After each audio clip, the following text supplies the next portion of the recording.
Hi everyone. सबुठु बेसी fat कोठी जमा हुए शरीर भितर बेली रे। सबुठु लेट फैट कोठी जाए बेली रे।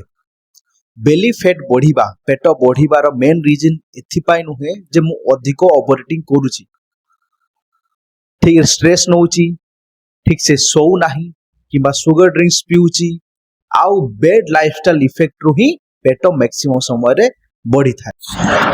बेली फैट खाली क्रंचेस कले हबो नाही, पछे आपण 100 टारो अधिक क्रंचेस करि नियंतु फिर भी कमी नाही। जे पर्यंत आपण ताकू कैलोरी डेफिशिएंट आउ न्यूट्रिशन ऊपर फोकस करनाती से पर्यंत पेट फैट गोटे गोटे ओवरऑली फैट सहित कनेक्शन अछि, ठीक अछि। जे पर्यंत पूरा बॉडी रो फैट कमी जाय नाही से पर्यंत पेट फैट कमिबो नाही। तो ता पय आपनको वॉकिंग करते पड़िबो, निज लाइफस्टाइल चेंजेस करते पड़िबो, वर्कआउट ऊपर फोकस करते पड़िबो, न्यूट्रिशन कैलोरी डेफिशिएंसी ऊपर फोकस करते पड़िबो।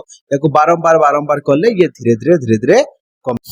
पेट कमेबा पय हेले डेली हाई प्रोटीन आ हाई न्यूट्रिशन मिल नियंतु, डेली स्टेप ऊपर फोकस करंतु, स्टेप को बढ़ांतु, निज सुगर ड्रिंक्स को कमांतु, ता सहित याको कंसिस्टेंसी मेंटेन करंतु। आ मिनिमम 7 रु 8 घंटा निद नबा भूलिबे नाही। बेली फैट कमेबा राति अधिया जिनस नुहे, याको कंसिस्टेंसी सहित मेंटेन करंतु आ रिपीट करंतु, देखंतु धीरे धीरे कमी जबो। तो एई बडा इंपोर्टेंट टिप्स पाई फॉलो आ लाइक करन।